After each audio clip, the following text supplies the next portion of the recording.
高雄市这个天气愈来愈热，今仔日的高温飙到38度，民众出门防日头派一寡法宝拢照出人了。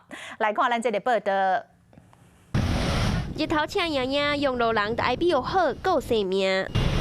骑车的人为着要闪日头，拢会抢有黄的宝地，真正有够热，民众出门热天的法宝全部拢摕出来。阿弟啊弟帽啊挂乌人的目镜，长的外套甲雨伞，伫这种热甲要变过天气内底，当然爱穿得好势。抗 UV 啦，给其他还有少用哎，这边还会带两个那个像类似蝴蝶结的，把这里包起来。较袂了，哦，较袂有翻去。对。所以这是你的防晒法宝个对啊。对。甲民众斗降温，高雄市等公车的所在嘛有法宝。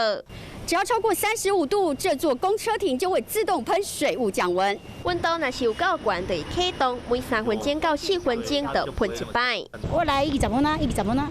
啊，通都有较凉的感觉。较袂热啦。真侪人会选择吃冰啉凉的。甜度冰块。我要正常冰不加糖。正常冰不加糖。